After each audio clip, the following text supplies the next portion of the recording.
Shalom, kita berjumpa kembali di dalam program Sekolah Sahabat 5 Menit bersama GMAH Menteng Jakarta. Program ini dibuat untuk memastikan jantung kerohanian kita tetap berdetak.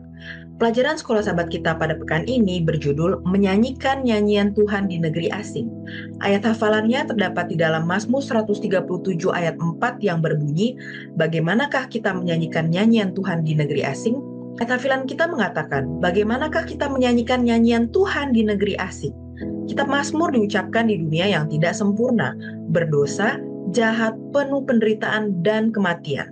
Jadi, negeri asing dalam konteks Mazmur 137 ayat 4 adalah umat Allah berasa seperti di negeri asing karena kejahatan semakin merajalela di hadapan Tuhan yang baik dan berdaulat. Tapi, meski di tengah situasi sulit, para pemazmur tetap mengakui pemerintahan dan kekuasaan Allah. Mereka tahu bahwa Allah adalah tempat perlindungan dan pertolongan yang kekal dan tidak pernah gagal di saat-saat sulit. Dalam Mazmur 74 ayat 18-22 dan Mazmur 79 ayat 5-13, pemazmur merenungkan pertentangan besar antara Tuhan dan kejahatan, serta menyoroti kesabaran, kebijaksanaan, dan kekuatan Allah yang tak terbatas dalam menghadapi tantangan ini. Dosa-dosa yang dilakukan manusia merusak hubungan perjanjian dan membawa konsekuensi yang besar. Hanya melalui anugerah dan pendamaian, manusia bisa selamat. Tuhan adalah Allah penyelamat kami. Ini menunjukkan kesetiaan Allah kepada janji-janjinya. Prinsip ini relevan sampai saat ini. Dosa kita tidak hanya merugikan diri kita, saudara, tapi juga mencoreng nama Allah. Fakta bahwa di dalam Mazmur ada doa-doa untuk keselamatan dari penyakit dan kematian menunjukkan bahwa anak-anak Tuhan tidak dibebaskan dari penderitaan dunia ini. Pemazmur menceritakan pengalaman penderitaan yang mendalam. Beberapa menghubungkan penderitaan dengan dosa, sementara yang lain mengakui keberadaan penderitaan dalam hidup. Namun, dalam keputusasaan, pemazmur masih ingat keajaiban dan kasih Allah. Ini adalah tindakan iman yang menunjukkan bahwa penderitaan dan rahmat Tuhan tidak saling bertentangan. Meskipun kita menderita, jangan pernah menyangkal kasih Tuhan. Percaya bahwa Tuhan adalah satu-satunya penyelamat kita. Di dalam Mazmur 42, 63, 69, dan 102, pemazmur menggambarkan rasa sakit luar biasa karena merasa terasing dan terlupakan oleh Tuhan. Kesunyian Tuhan terasa seperti kehausan di tanah kering. Namun yang menakjubkan adalah bagaimana pemazmur menanggapi ketidakhadiran Tuhan. Mereka tidak diam, mereka memilih untuk berdoa. Dalam ketidakpastian, mereka mempertahankan keyakinan pada Tuhan yang hidup dan penyayang.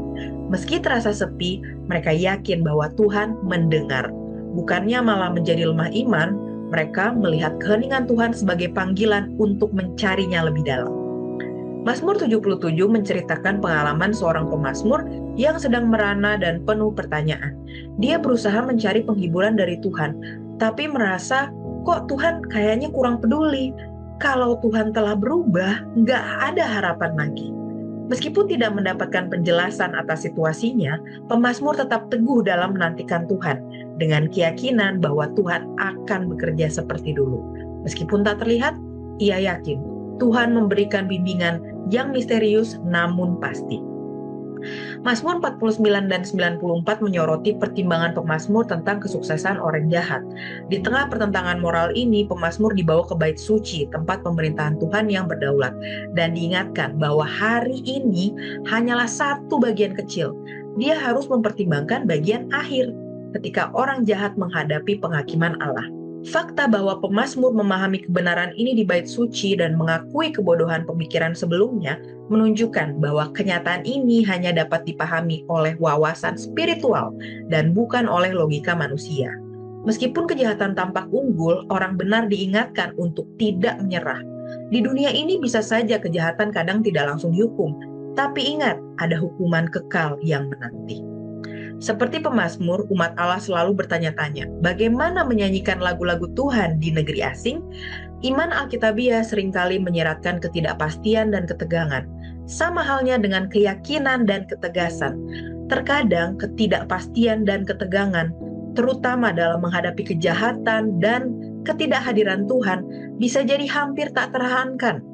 Namun, ketidakpastian tidak boleh diarahkan kepada Tuhan.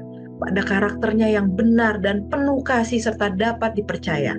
Pemazmur mungkin tidak yakin tentang masa depan, tapi mereka sering memohon kasih dan kesetiaan Allah yang tidak berkesudahan. Demikian juga kita, saudara-saudara. Kita harus mengikuti contoh yang sama. Ketika kita percaya, kita akan melalui iman kepada Yesus menjadi penuh pengharapan. Saat-saat ketika Tuhan menyembunyikan wajahnya, tidak mengurangi keampuhan doa. Sebaliknya, kesempatan-kesempatan ini menyebabkan para pemazmur untuk memeriksa diri mereka sendiri, mengingat tindakan penyelamatan Allah di masa lalu, dan mencari Tuhan dengan pengakuan dan permohonan yang rendah hati. Pengalaman yang diperoleh dalam pencobaan ini lebih berharga daripada permata yang paling mahal sekalipun. Sekian program Sekolah Sahabat 5 Menit kita pekan ini. Sekolah Sahabat yang bersahabat, bersemangat, semua terlibat, jangan terlambat. Tuhan Yesus memberkati.